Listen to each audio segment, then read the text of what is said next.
గజం కేవలం 23,000 రూపాయలతో 165 గజాల భూమి కేవలం 38 లక్షలు మాత్రమే.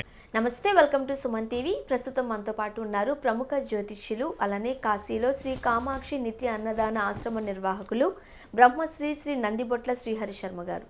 నమస్తే గురువుగారు. వాగర్థావివ సంపృక్తౌ వాగర్థ ప్రతిపత్తయే జగతః పితరౌ వందే పార్వతీ పరమేశ్వరౌ.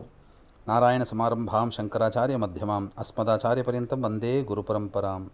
ఆదిత్యాయ చ సోమాయ మంగళాయ బుధాయ చ గురుశుక్రశనిభ్యశ్చ రాహవే కేతవే నమః.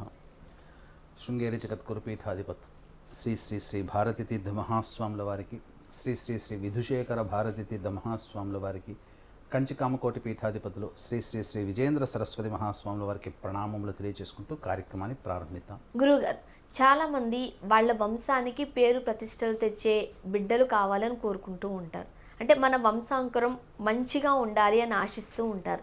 మరి అలాంటి వాళ్ళు సంక్రాంతి దినాలలో కావచ్చు, లేకపోతే పండుగ శుభకార్యాలలో కావచ్చు, ఏం చేయాలి? ఎటువంటి దానం చేస్తే మంచిది? ముఖ్యంగా ప్రతి మనిషికి కూడా మన కుటుంబాన్ని ఉద్ధరించేవాడు, వంశానికి ఒక్కడన్నట్టుగా, వంశాంకురముగా, వంశానికి పేరు ప్రతిష్టలు తెచ్చేటువంటి ఒక సంతానము మన కుటుంబంలో ఉంటే, మనకు కలిగే అదృష్టం అనుకుంటే ఎంత బాగుండుననేటువంటి ఆలోచన చాలామంది వీక్షించేటువంటి సుమన్ టీవీ ప్రేక్షకులకు ఉంటుంది.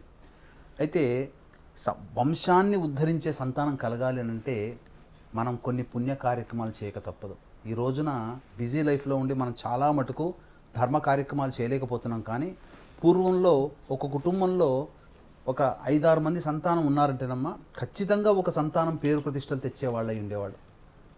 పలానా పిల్లవాడురా అని చెప్పేవాళ్ళు, పిల్లవాడి తండ్రి అని చెప్పుకుంటూ గొప్పలుగా ఉండేటువంటిది స్థితి. ఈనాడు మనం చూసుకున్నట్లయితే ధర్మము ఆచరించలేకపోవడం, తద్వారా మంచి నియమాల్ని పాటించలేకపోవడం, అరాకొర సంతానాన్ని కనడం, అంతేకాకుండా ఆ సంతానం కూడా అనారోగ్య లక్షణాలతో ఉండడం, ఇవన్నీ కూడా మనం చూస్తున్నాం. మనం ఒకసారి చిల్డ్రన్ హాస్పిటల్కి చుట్టూ వెళితే ఎంతమంది తల్లిదండ్రులు బాధాతప్తమైనటువంటి హృదయాలతో ఆ పిల్లల్ని పట్టుకొని, ఆ పిల్లలు బాధపడుతుంటే ఆ బాధని దిగమింగుకొని, నా పిల్లవాడు, నా పిల్ల బతికితే చాలు అన్నట్టుగా ఉంటారో, ఈ రోగం నుంచి బయటపడితే చాలు అన్నట్టుంటారో. కాబట్టి వీటన్నిటికీ కూడా పూర్వకాలంలో ఇటువంటివి అనారోగ్యాలు తక్కువగా ఉండేటివి. కారణం వాళ్ళు చేసేటువంటి కొన్ని పనులు మరియు దాన ధర్మాది కార్యక్రమాలు. అయితే ఇప్పుడు మనం గమనించుకోవాల్సిన అంశం ఏంటంటే, వీక్షించేటువంటి సుమన్ టీవీ ప్రేక్షకులు కూడా, ఇప్పుడు సంక్రాంతి పర్వదినం మనకు సమీపిస్తుంది. కాబట్టి ఈ పర్వదినం రోజున మనం ఎటువంటి దానము చేసినట్లయితే గొప్ప లక్షణాలు కలిగినటువంటి సంతానం కలుగుతుంది అనేటువంటి విషయాల్ని మనం తెలుసుకుందాం. దీనికి ముందుగా మనం ఏది చెప్పుకున్నా సశాస్త్రీయమైనటువంటిది, ఆధారభూతమైనటువంటి వాటినే మనం చెప్పుకుంటాం. కాబట్టి వీక్షించేటువంటి ప్రేక్షకులు ఈ వీడియో ఆశాంతం వినండి. ఎందుకనంటే ఇది మీకు అక్కరకు వస్తుంది. ఎందుకు?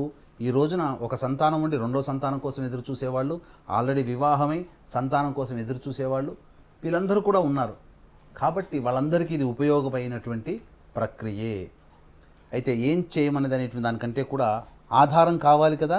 మరి వీటి ఆధారానికి మనకు మహాభారతంలో జరిగినటువంటి దృష్టాంతాలు మనం తెలుసుకుందాం. ద్రోణాచార్యుడు ఋషితుల్యుడు. ద్రోణాచార్యుని యొక్క భార్య కృపి. వీళ్ళు పరమదరిద్రాన్ని అనుభవిస్తూ ఉన్నారు. అడవుల్లో ఒక చిన్న గుడిసె పెట్టుకొని, అంటే ఎప్పటి వరకు మహాభారతంలో మనకు చెప్పబడినటువంటి పాండవుల దుర్యోధనుల వద్దకు రాక మునుపు ఉన్నటువంటి స్థితి గురించి మనం మాట్లాడుతున్నాం. ఆస్థాన విద్వాంసుడిగా మనం చేరినప్పుడు కాదు ఇది. కాబట్టి ద్రోణాచార్యుడు కృపి పరమదరిద్రాన్ని అనుభవిస్తూ ఉన్నారు. అయితే దూర్వాస మహాముని ఒకానొక సమయంలో తనకు యజ్ఞానికి కావాల్సినటువంటి సమిధల కోసం వెతుక్కుంటూ ఆ దారిన పోతూ ద్రోణాచార్యుని ఇంటికి వచ్చాడు. రాగానే పాపం ఆ కృపి మహాతల్లి చక్కగా అతిథి సత్కారాలు చేసింది. కాస్త దీనంతో కూర్చుని ఉన్నది ఆ అమ్మాయి కృపి. ఎందుకమ్మా ఇంత బాధగా ఉన్నావు ఏంటనంటే, మాకు తినడానికి తిండి లేకుండా చాలా ఇబ్బంది పడుతున్నామండి. అలాగే ఒక ముసలి ఆవు, దాన్ని పోషించుకోలేక అవస్థపడుతున్నాం. కాబట్టి మాకేమీ ఆధారం లేదు. అన్నిటికంటే మించి మాకు వివాహమై మాకు సంతానం కలగలేదు.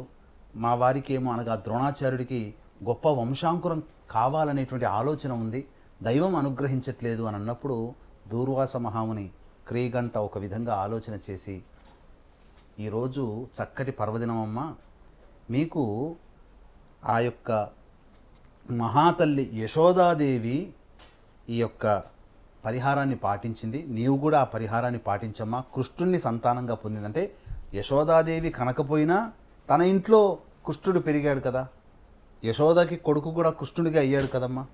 కాబట్టి నేను చెప్పబోయేటువంటిది, ఈరోజు అన్యమనస్కంగా నేను ఇక్కడికి వచ్చాను, కాకతాళీయంగా వచ్చాను. ఈరోజు మకర సంక్రమణం పర్వదినం కాబట్టి నీవు శుచిర్భూతురాలవై రామ్మ, నీవు ఉదకం కుంభము మరియు అనగా ఈ నీటితో కూడుకున్నటువంటి పాత్ర మరియు పెరుగుతో దధికుంభము, పెరుగుతో కూడుకున్నటువంటి పాత్ర దానం చేయమ్మా, నేను దానం తీసుకుంటాను అని చెప్పగా మహాసంతోషం పడినటువంటి ఆ కృపి భర్త అనుమతితో చక్కగా శుచిర్భూతురాలై ఈ యొక్క దూర్వాస మహామునికి మకర సంక్రమణం అయింది ఆ రోజున, ఆ వచ్చిన రోజున.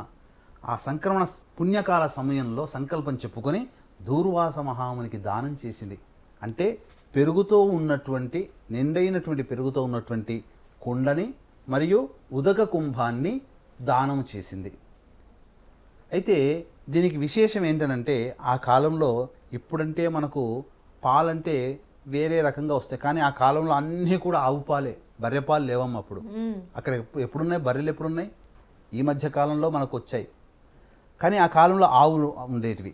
కాబట్టి అంతకు ముందు రోజు చేసినటువంటి ఆవు పాలతో శుచిర్భూతురాలే చేసినటువంటి పెరుగుని, అలాగే ఆ రోజు అప్పటికప్పుడు పితికినటువంటి పాలని చక్కగా ఆ దానం చేయడం జరిగింది. తద్వారా అశ్వత్థామ అంతటి గొప్పవాడు జన్మించాడు. కాబట్టి వీక్షించేటువంటి సుమన్ టీవీ ప్రేక్షకులు తల్లులారా, మీరు కూడా మీరు దంపతులుగా ఉండి మకర సంక్రమణం వేళ ఈ నియమాన్ని పాటించండి, మీకు చక్కటి సంతానం కలుగుతుంది. అయితే గురుగారు, పెళ్ళైన వాళ్ళే చేయాలా?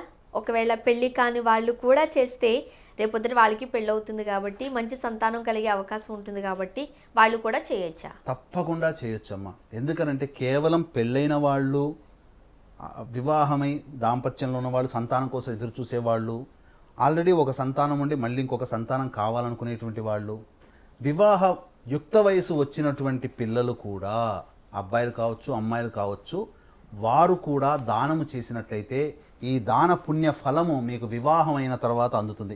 ఏ కోరికతో దానం చేస్తున్నారో ఆ సమయంలోనే మీకు వస్తుంది. ఇప్పుడు మనము ఒక అలారం పెట్టుకుంటామమ్మా, 5ంటికి లేవాలని పెట్టుకుంటాం మనం, మనకు 5ంటికే మనల్ని లేపుతుంది కదా.